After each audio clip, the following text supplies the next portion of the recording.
안녕하세요. 지난 시간에는 문제의 정의, 분석, 설계, 구현 등과 같이 문제 해결 과정을 단계적으로 알아보았습니다.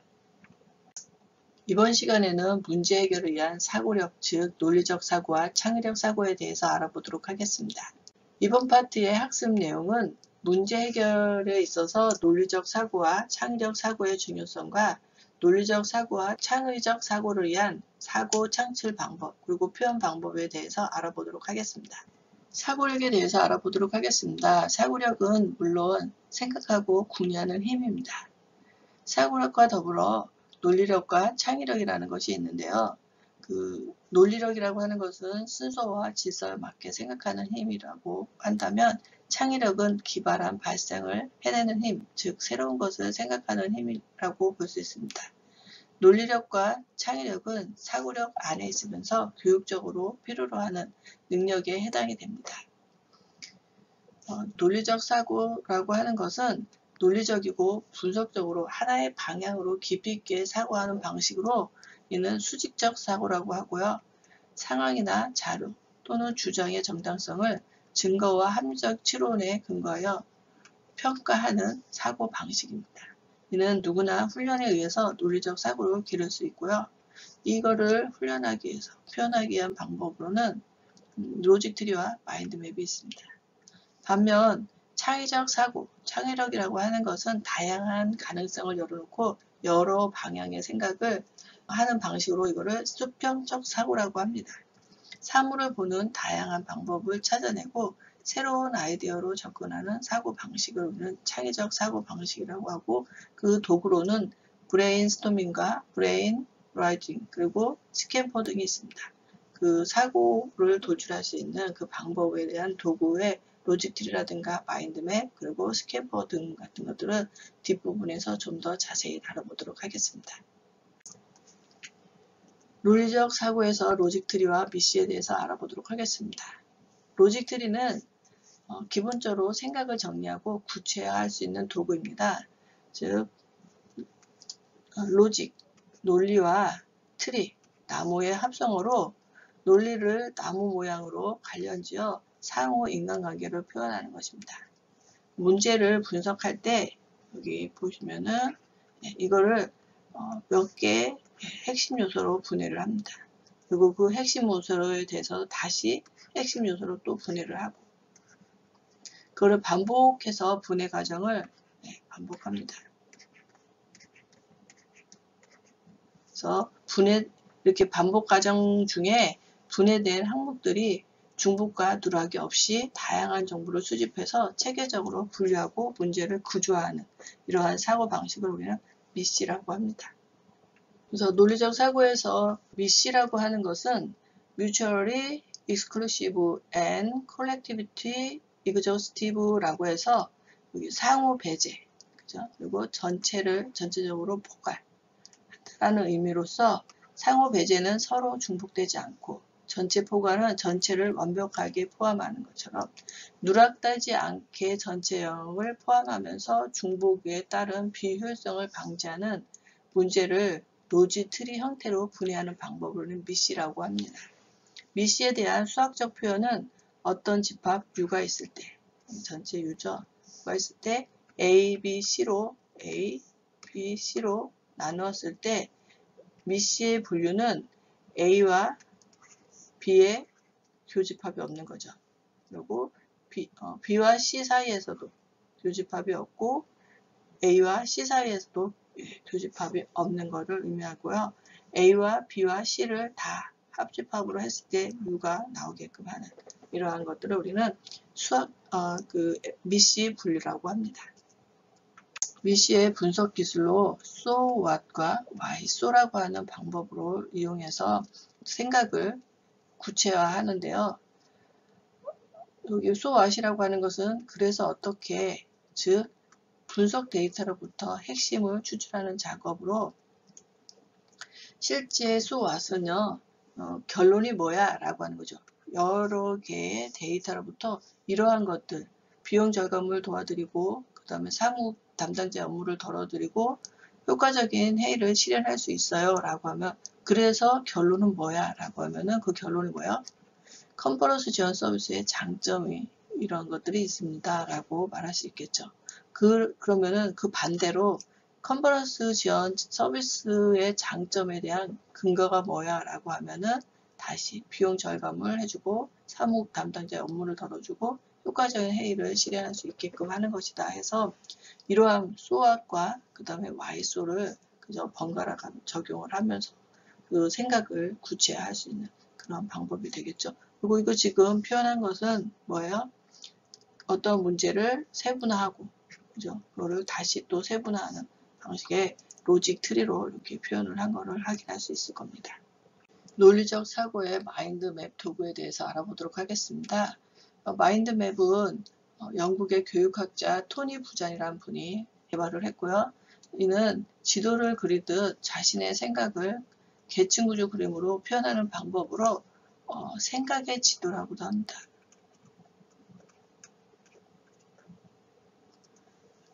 이 마인드맵의 작성 방법은 첫 번째 종이 중심의 핵심 주제를 만드는 건데요. 이 핵심 주제를 만드는 방법은 중심 생각을 나타내기 위해 이미지나 사진을 이용합니다. 전체적으로 색을 사용하고요. 그 다음에 중심 이미지의 주가지를 만들게 됩니다. 이 주가지를 만드는 방법에는 중심어에서 구부리고 흐름이 있고 선 색상을 다르게 주제별로 핵심 단어를 표시하고요. 각 가지당 하나의 키워드를 사용하게 됩니다. 그 다음에는 부가지와 세부가지로 세분화를 하게 되는데 주가지 끝에는 부가지가, 그죠? 부가지 끝에는 세부가지가 이렇게 연결이 되게끔 표현하고 거기에 핵심어를 표시하게 됩니다. 그리고 마인드맵 소프트웨어는 여기 사이트에 가시면요. 무료로 오픈소스 마인드맵 소프트웨어 이용해서 마인드맵을 만들 수가 있습니다. 다음은 지구온난화 마인드맵에 대한 예제입니다. 임팩트라고 해가지고 충격. 그죠? 이 키워드를 여기다가 놨네. 그러니까요. 살펴보면은 제일 두꺼운 거를 여기서 봐야 되나? 이렇게. 이코노믹스에서 경제적으로 그죠? 엄격한 리포트가 만들어져서 그 지금 액트 뭐 now라고 했으니까 지금 뭐 행동해야 되는 것으로서는 GDP 1%를 투자를 해야 되는 거죠. 어디에다가 지구온난화 문제에 투자를 돼야 하는 거고요.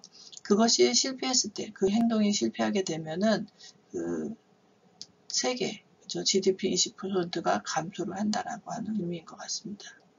그리고 지구온난화의 문제는 전쟁이 나고 기근이 오고 전염병이 오고 세계 핵전쟁이 일어날 수 있다라고 하는 것을 이렇게 표현해놨네요. 그죠?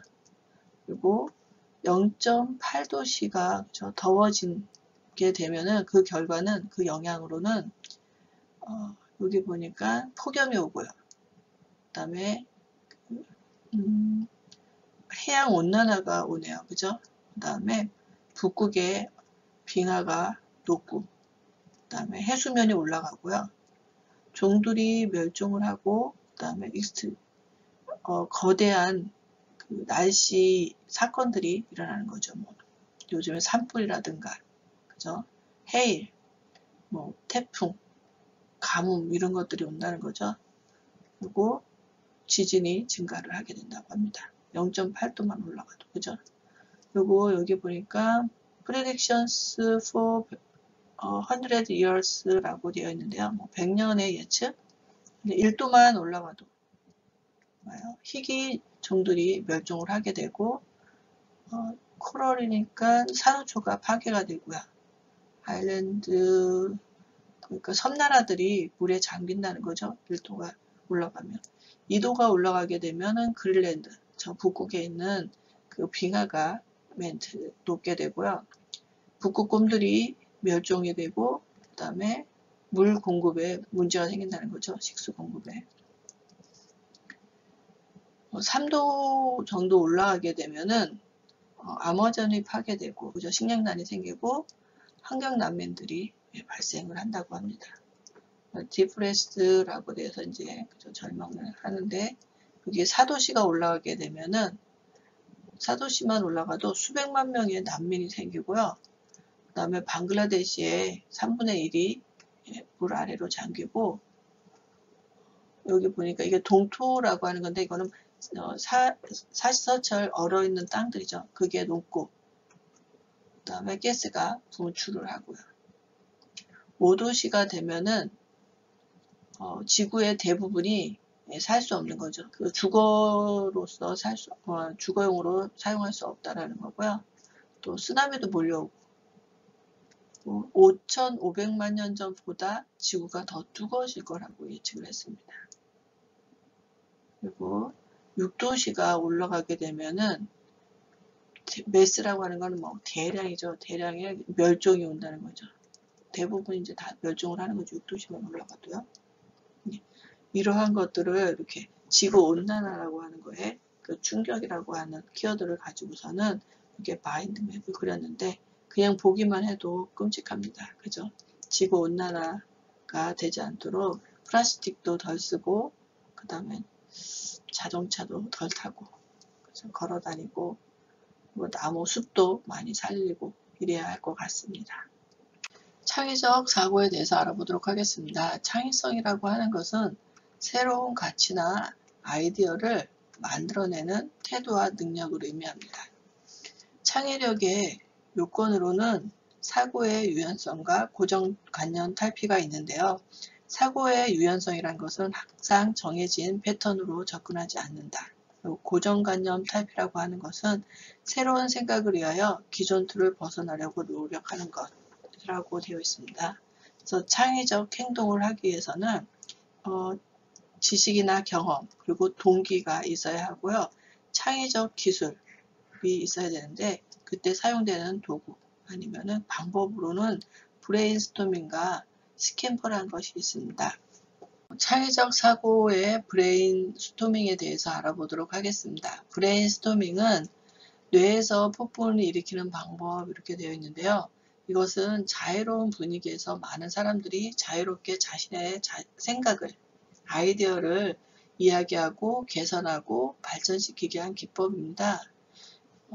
브레인스토밍의 원칙에는 세 가지가 있는데요. 비판 금지, 질보다양, 결합과 개선 이렇게 되어 있습니다. 비판 금지는 다른 사람의 아이디어에 대해 비판이나 토론을 금지하는 것이고요. 질보다 양이라고 하는 것은 아이디어의 질보다는 많은 양을 추구한다는 뜻이고요. 결합과 개선은 다른 사람의 아이디어를 연결하거나 융합 등의 방법으로 개선시키고 발전시키는 것을 자유롭게 할 수 있도록 허용한다라고 하는 의미입니다.